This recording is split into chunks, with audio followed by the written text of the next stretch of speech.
Welcome back to the channel, everyone. I'm Indy, and today we're going to review The Wild at Heart by developer Moonlight Kid.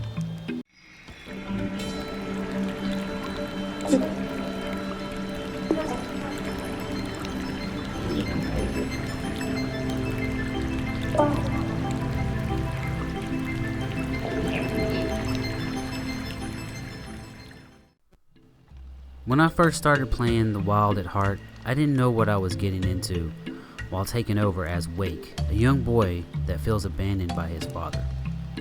From the start, you understand the emotional investment you're about to make as Wake leaves home to begin anew with his friend Kirby.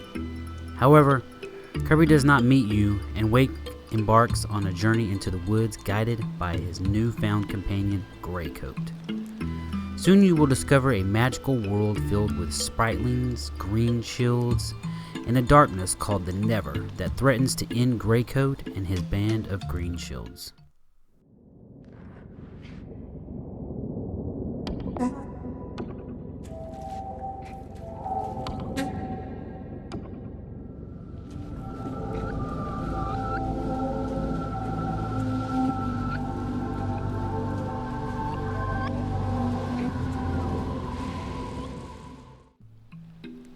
Honestly, I love the story of this beautifully crafted game, but what really surprised me was everything that you can do within this game.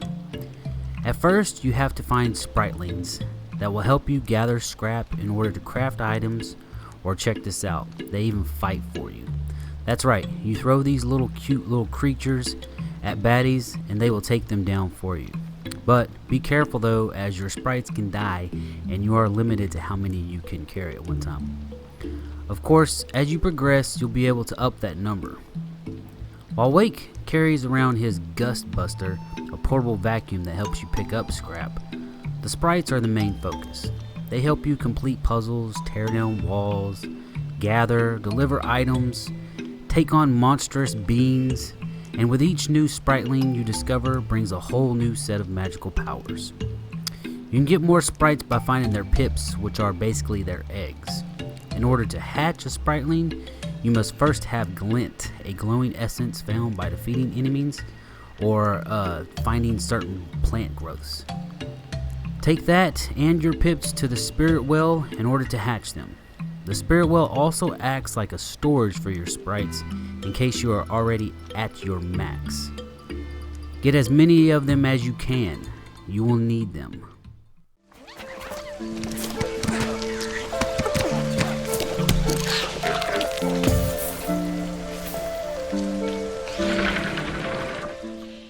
Not only are the Spritelings a focus of the game, but they are the lifeblood of the game. A game that relies heavily on solving puzzles and discovering new areas. Early on, you become one of the green shields and receive a task with not only finding building items to help restore the grove, but also finding the missing green shields. This will take a lot of patience and a keen eye for puzzle solving. Seriously, I was lost for hours in the game, and when I finally figured it out, it was one of the biggest face palms I've ever had to do. Well, you remember Kirby? Yeah, that's the friend of Wake's that eventually shows up in the game. You can switch between characters as both have their own special little ability. You will need to use them both in most situations, so get used to switching between them. The sprites will follow whoever is in control, but be careful because you can lose your Spritelings and you have to locate them, it's easy because it's marked on the map, but you have to get them before you go to sleep or they are lost forever.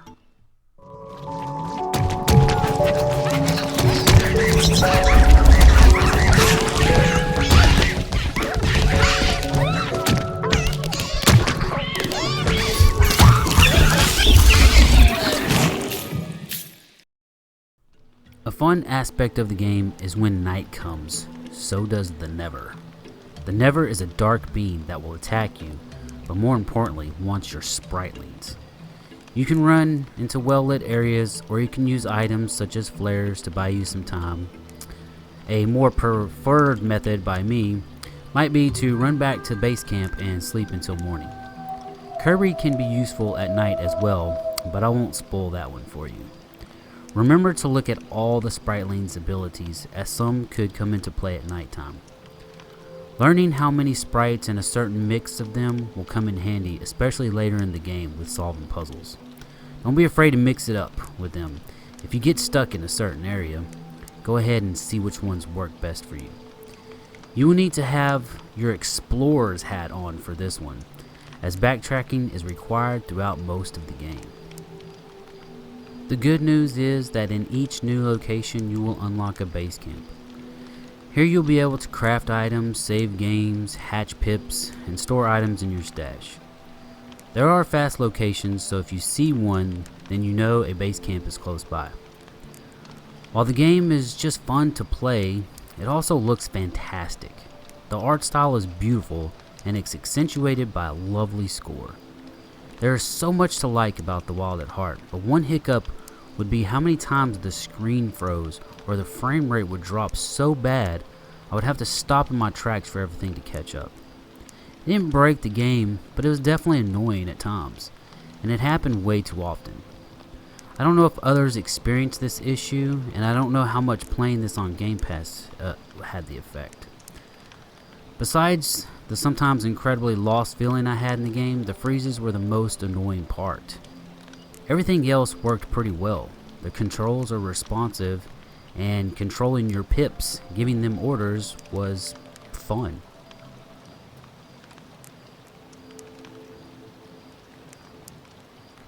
This might come as a surprise, but The Wild at Heart has easily moved up into one of my favorite games so far this year. The beautiful art style and great music gave me so much joy playing it. Even if the story is somewhat sad at times, there is enough heart in this game to make anyone smile. From the awesome variety of monsters to the creepy feeling of the never chasing you down, there's always something there to keep you on your toes. The level of stress you feel trying to complete a puzzle knowing that the dark is coming is comical at times. I enjoyed crafting items such as bombs, meals, and even night lights. This game has so much depth to it, I didn't mind that it took me 14 hours to beat. I had fun meeting all the quirky characters and helping them in order to restore the grove. Minus the freezes and frame rate issues, The Wild at Heart nestled itself gently inside of my heart. I played this game on Game Pass, and I highly recommend it if you enjoy puzzle games.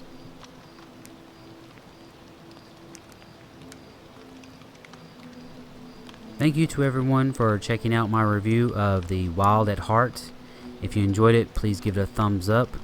I will leave a link to their Twitter, and I will leave a link to all our Twitters as usual. And I can't say enough about this game. I really did enjoy it very much.